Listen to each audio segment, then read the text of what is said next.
বর্তমান প্রযুক্তির সহায়তায় ক্রমাগত আমাদের জীবনযাত্রা সহজ থেকে সহজতর হচ্ছে। বিজ্ঞানের উন্নতির সাথে সাথে উন্নত হচ্ছে সমস্ত পুরনো ব্যবস্থা। প্রযুক্তি আপডেটেড হওয়ার সাথে সাথে ওয়্যারলেস চার্জিংয়ের চাহিদা প্রচুর পরিমাণে বেড়েছে। স্মার্টফোন থেকে শুরু করে স্মার্ট ওয়াচ, ইলেকট্রিক কার, ল্যাপটপ, ইলেকট্রিক টুথব্রাশ, আরও কত কি। একটা সময় ছিল যখন ফোন চার্জ হতে প্রচুর সময় লাগতো আর দিনে অনেকবার চার্জে দিতে হতো। প্রথমে A type charger, B type charger এবং তারপর সি টাইপ চার্জার যুক্ত ফোন বাজারে এলো। এরপর এলো ফাস্ট চার্জিং প্রযুক্তি, কিন্তু তারপরে তা আপডেটেড হয়ে ওয়্যারলেস চার্জিংয়ে কনভার্টেড হলো। কিন্তু এই ওয়্যারলেস চার্জিং ব্যাপারটা কি এবং এটি কিভাবে কাজ করে চলো তা বুঝে নিই। এই ওয়্যারলেস চার্জিং ব্যাপারটা আসলে খুবই ইন্টারেস্টিং। নামটা শুনেই নিশ্চয়ই বুঝতে পারছো এটা ওয়্যারলেস মানে কর্ডলেস চার্জিং, তাই একে কর্ডলেস বা ইন্ডাকটিভ চার্জিংও বলা হয়ে থাকে। এটি একটি ইলেকট্রোম্যাগনেটিক ওয়েভ তৈরি করে ডিভাইসগুলিকে চার্জ করে, অর্থাৎ কোনো তারের সংযোগ ছাড়াই তরঙ্গের মাধ্যমে যে কোনো ডিভাইসকে চার্জ করতে পারে। এই ওয়্যারলেস চার্জিং কাজ করে ইলেকট্রোম্যাগনেটিক ইন্ডাকশনের ওপর ভিত্তি করে। মনে করো এটা একটা ওয়্যারলেস চার্জার। এই ওয়্যারলেস চার্জারের মধ্যে থাকে একটা ইন্ডাকশন কয়েল আর একটা মোবাইল তোমরা স্ক্রিনে দেখতে পাচ্ছ, যার মধ্যে থাকে একটা রিসিভার কয়েল। এখন যদি সুইচ অন করে মোবাইলটিকে চার্জারের উপর বসানো হয়, তখন চার্জারের কয়েলের মধ্যে দিয়ে কারেন্ট ফ্লোয়ের জন্য উৎপন্ন চৌম্বক ক্ষেত্রের বলরেখাগুলির কিছু অংশ মোবাইলের কয়েলটির মধ্যে দিয়ে অতিক্রম করে।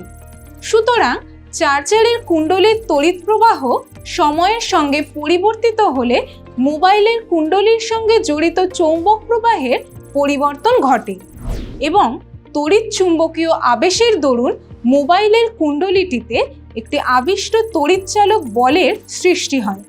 এই ঘটনাকে পারস্পরিক আবেশ বা মিউচুয়াল ইন্ডাকশন বলে। এই পদ্ধতিতে ফোনের ব্যাটারি চার্জড হতে শুরু করে। এছাড়াও মেটাল ডিটেক্টর যন্ত্রটিও পারস্পরিক আবেশের নীতি অনুযায়ী কাজ করে। এই যন্ত্রেও একটা কুণ্ডলী থাকে, যার মধ্যে দিয়ে তড়িৎ প্রবাহ পাঠানো হয়। এই তড়িৎ প্রবাহ পাঠানোর ফলে ধাতু বা ধাতব কুণ্ডলীতে অল্প সময়ের জন্য চৌম্বক ক্ষেত্রের সৃষ্টি হয়। এই চৌম্বক ক্ষেত্রই আবার কুণ্ডলীতে আবিষ্ট তড়িৎ প্রবাহ সৃষ্টি করে। এই তড়িৎ প্রবাহই সংকেত হিসেবে কোনো ধাতব বস্তুর উপস্থিতি জানান দেয়। এই মিউচুয়াল ইন্ডাকটেন্সটা কি চলো একটা এক্সপেরিমেন্ট করে এটা ভালোভাবে বুঝে নিই। তোমরা স্ক্রিনে একটা কয়েল দেখতে পাচ্ছ, যেটা একটা ব্যাটারির সঙ্গে কানেক্টেড আছে। তার মানে এই কয়েল দিয়ে নিশ্চয়ই কারেন্ট পাস করবে। দেখো আরও একটা সেকেন্ড কয়েল আছে, যেটা কোনো পাওয়ার সাপ্লাইয়ের সাথে কানেক্টেড নেই, শুধুমাত্র একটা বাল্বের সাথে কানেক্টেড আছে। এবার যদি সেকেন্ড কয়েলকে ফার্স্ট কয়েলের কাছে আনা হয়, তাহলে লক্ষ্য করো কি ঘটনা ঘটছে। ও ওয়াও, ইট লাইটস আপ। দেখো কি সুন্দর বাল্বটা জ্বলে উঠেছে। আবার যখন দূরে সরিয়ে নেওয়া হচ্ছে তখন জ্বলছে না, কিন্তু আবার যখন কাছে আনা হচ্ছে তখন আবার জ্বলছে। পরীক্ষাটা কি মজার, তাই না?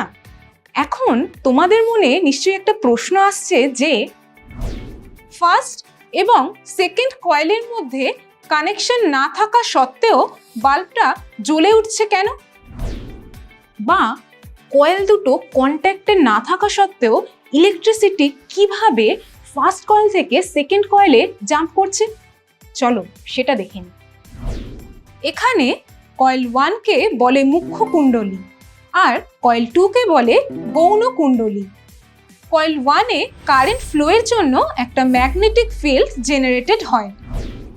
এখানে একটা ইম্পর্টেন্ট বিষয় হলো কয়েল 1-এর কারেন্ট প্রতি মুহূর্তে তার ডাইরেকশন কন্টিনিউয়াসলি চেঞ্জ করতে থাকে। এর ফলে উৎপন্ন ম্যাগনেটিক ফিল্ডও প্রতি মুহূর্তে চেঞ্জড হয়, অর্থাৎ ফ্লাকচুয়েট করতে থাকে।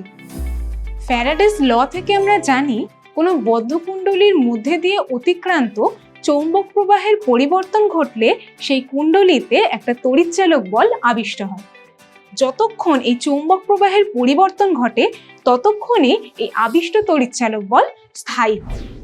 এখানে ফার্স্ট কয়েল দ্বারা যে ম্যাগনেটিক ফিল্ড জেনারেটেড হয় সেটা সেকেন্ড কয়েলেও লিঙ্কড হয়। যদি ফার্স্ট কয়েলের ফিল্ড চেঞ্জ হয় তাহলে সেকেন্ড কয়েলের ফ্লাক্সও চেঞ্জ হবে, ফলে সেকেন্ড কয়েলে ইএমএফ ইনডিউসড হবে। এই কারণে বাল্ব জ্বলে উঠবে। এই ঘটনাকে মিউচুয়াল ইন্ডাকশন বলে, অর্থাৎ কাছাকাছি রাখা দুটি কুণ্ডলীর একটিতে সময়ের সাপেক্ষে তড়িৎ প্রবাহ পরিবর্তিত হলে দ্বিতীয় কুণ্ডলীতে যে তড়িৎচুম্বকীয় আবেশ হয় তাকে পারস্পরিক আবেশ বা মিউচুয়াল ইন্ডাকশন বলা হয়। জোসেফ হেনরি ও মাইকেল ফ্যারাডে সর্বপ্রথম ইন্ডিপেন্ডেন্টলি কম বেশি একই সময় এই মিউচুয়াল ইন্ডাকশনের ঘটনাটি আবিষ্কার করেন। যখন সেকেন্ড কয়েল ফার্স্ট কয়েলের কাছে আসে তখন বাল্বটা জ্বলে উঠছে, সেটার কারণ তো তোমরা জানো। এখন একটা জিনিস খেয়াল করে দেখো, যখন সেকেন্ড কয়েলকে ফার্স্ট কয়েল থেকে দূরে নিয়ে যাওয়া হচ্ছে তখন বাল্বটা জ্বলছে না। এর কারণটা কি চলো জেনে নিই। এখন আমরা বাল্ব সহ কুণ্ডলীটাকে যত দূরে সরিয়ে নিয়ে আসব তত কয়েলের স্ট্রেংথ ক্রমশ কমতে থাকবে এবং ইনডিউসড ইএমএফও উইক হতে থাকবে, ফলে ইনডিউসড কারেন্টও কম হতে থাকবে, যার জন্য বাল্ব আর গ্লো করবে না। মিউচুয়াল ইন্ডাকটেন্সকে সহজভাবে বলা যায়, কেউ যদি নিজে পড়ে নিজেই নাম্বার পায় সেটা হলো সেলফ ইন্ডাকশন, আর অন্য কেউ পড়ে যদি তুমি নাম্বার পাও সেটা হলো মিউচুয়াল ইন্ডাকশন। ধরো একটা কুণ্ডলীর মধ্যে দিয়ে তড়িৎ প্রবাহ মাত্রা আই হলে অন্য কুণ্ডলীর সঙ্গে জড়িত চৌম্বক ফ্লাক্স ফাই আই এর সমানুপাতিক হয়। যদি কুণ্ডলীটি ফেরোম্যাগনেটিক মেটেরিয়াল দ্বারা নির্মিত না হয়, কারণ এই ধরনের পদার্থের ম্যাগনেটিক ফ্লাক্স ডেন্সিটি খুব হাই হয়, যেখানে এম হলো কনস্ট্যান্ট, যার মান কুণ্ডলীদ্বয়ের পাক সংখ্যা, প্রস্থচ্ছেদের ক্ষেত্রফল, আকার ও পারস্পরিক অবস্থানের ওপর নির্ভর করে। এছাড়াও গৌণ কুণ্ডলীর মধ্যেকার মাধ্যমের চৌম্বক ভেদ্যতার ওপরও নির্ভর করে। সমীকরণে এম কে কোএফিসিয়েন্ট অফ মিউচুয়াল ইন্ডাকশন বা পারস্পরিক আবেশাঙ্ক বা মিউচুয়াল ইন্ডাকটেন্স বলে। যদি সমীকরণে i ইকুয়ালস টু 1 বসানো হয় তাহলে m ইকুয়ালস টু ফাই হবে। এর থেকে আমরা পারস্পরিক আবেশাঙ্কের একটা ধারণা পাবো, সেটা হলো কাছাকাছি রাখা দুটি কুণ্ডলীর একটির মধ্যে দিয়ে একক তড়িৎ প্রবাহ গেলে অন্যটির সঙ্গে জড়িত চৌম্বক প্রবাহকে কুণ্ডলী দুটির পারস্পরিক আবেশাঙ্ক বলে।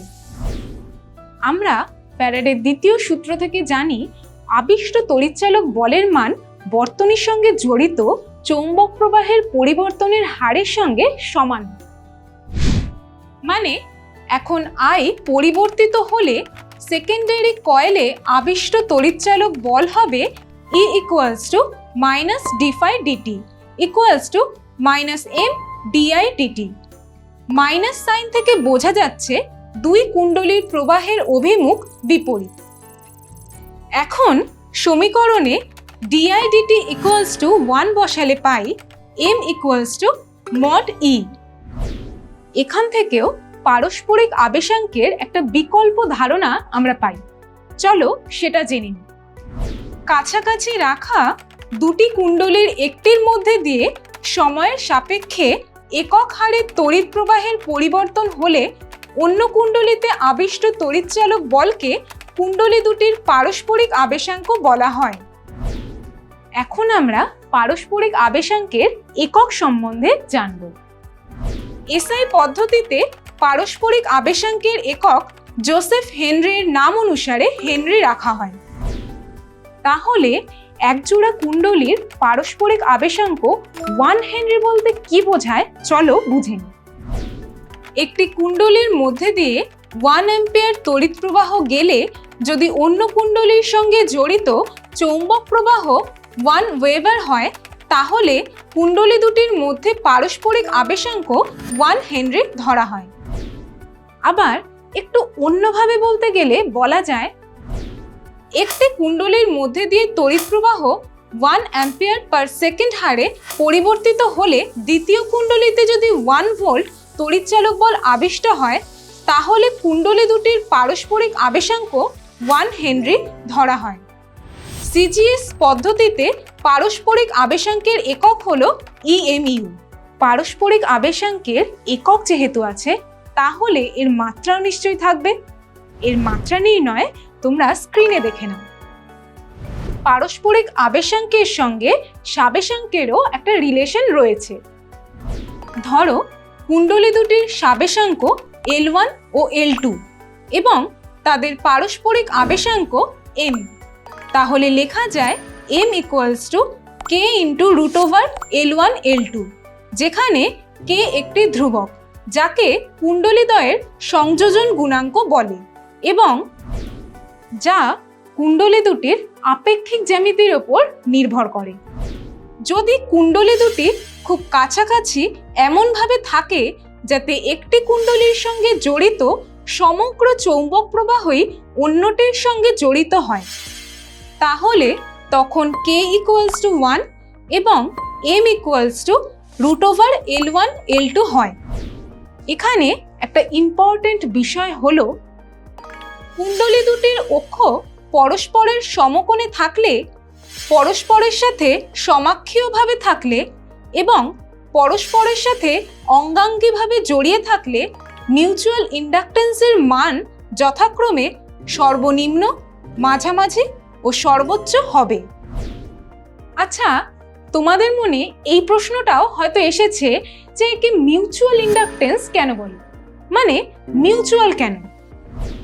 এখানে দেখা যায় যে প্রথম কুণ্ডলীর মধ্যে দিয়ে I তড়িৎ প্রবাহ গেলে যদি দ্বিতীয় কুণ্ডলীর সঙ্গে জড়িত চৌম্বক ফ্লাক্স ফাই হয়, তাহলে একই তড়িৎ প্রবাহ I দ্বিতীয় কুণ্ডলীর মধ্যে দিয়ে পাঠালে প্রথম কুণ্ডলীর সঙ্গে জড়িত চৌম্বক ফ্লাক্স ফাই হবে। মানে এই ঘটনাটা মিউচুয়ালি ঘটে, তাই একে মিউচুয়াল ইন্ডাকটেন্স বলা হয় এবং কুণ্ডলী দুটিকে ম্যাগনেটিক্যালি কাপেলড বলা হয়। আর এই ধর্মকে সাধারণত অনন্যক বা রেসিপ্রোসিটি থিওরেম বলা হয়। আচ্ছা, একটা জিনিস তোমরা খেয়াল করে থাকবে, কখনো কখনো সুইচের বায়ুফাঁকে তড়িৎ স্ফুলিঙ্গের সৃষ্টি হয়। এর কারণ কি সেটা কি তোমরা জানো? কখনো কখনো আবেশকুণ্ডলীযুক্ত কোনো সার্কিটে সুইচ অফ করার সময় সার্কিটে প্রবাহমাত্রা পরিবর্তনের হার এবং তার ফলে কুণ্ডলীতে আবিষ্ট তড়িৎচালক বলের মান এত বেশি হয় যে সুইচের বায়ুফাঁকে কখনো কখনো তড়িৎমুক্ষণ হয় এবং তার ফলে স্ফুলিঙ্গের সৃষ্টি হয়। আচ্ছা, প্রথম এক্সপেরিমেন্টে কুণ্ডলী দুটিকে কি অদল বদল করা যাবে? করা গেলে কি ঘটনা ঘটবে? এখানে দ্বিতীয় কুণ্ডলীটাকে প্রাথমিক কুণ্ডলী এবং প্রথমটিকে গৌণ কুণ্ডলী হিসেবেও ব্যবহার করা যায়। তখন দ্বিতীয় কুণ্ডলীতে প্রবাহ পরিবর্তনের জন্য প্রথম কুণ্ডলীতে তড়িৎ চুম্বকীয় আবেশ হয়। এক্ষেত্রে পারস্পরিক আবেশাঙ্ক m এর মান একই থাকে। চলো কয়েকটা সহজ ক্ষেত্রে মিউচুয়াল ইন্ডাকটেন্সের মান আমরা জেনে নেব। প্রথমে দুটি সদৃশ্য সমান্তরাল সমাক্ষীয় বৃত্তাকার কুণ্ডলীর পারস্পরিক আবেশাঙ্কের মান জানব। ধরো P ও Q হলো দুটি সদৃশ্য সমান্তরাল ও সমাক্ষীয় কুণ্ডলী। কুণ্ডলীদ্বয়ের প্রত্যেকের ব্যাসার্ধ a, পাক সংখ্যা n এবং এদের কেন্দ্রবিন্দুদ্বয়ের মধ্যে দূরত্ব O1 O2 = d। কুণ্ডলীদ্বয়ে যে মাধ্যমে রাখা আছে তার আপেক্ষিক ভেদ্যতা μr। এখন পি কুণ্ডলী দিয়ে প্রবাহমাত্রা আই প্রবাহিত হলে কিউ কুণ্ডলীর কেন্দ্র O2-তে চৌম্বক ঘনত্ব হবে বি। বি এর মান তোমরা স্ক্রিনে দেখতে পাচ্ছ। যদি ডি ভেরি গ্রেটার দেন এ হয় তবে কুণ্ডলীর সর্বত্র ওই প্রাবল্য কুণ্ডলীর তলের অভিলম্ব এবং সুষম ধরা যায়। সেক্ষেত্রে কিউ কুণ্ডলীর সঙ্গে সংশ্লিষ্ট চৌম্বক প্রবাহ হবে phi = b × pi a² × n। তাহলে কুণ্ডলীদ্বয়ের মিউচুয়াল ইন্ডাকটেন্স m = phi/i। এরপর আমরা সলিনয়েডের পারস্পরিক আবেশাঙ্কের মান কত হয় সেটা জেনে নেব। পি ও এস হলো সলিনয়েডের যথাক্রমে মুখ্য এবং গৌণ কুণ্ডলী।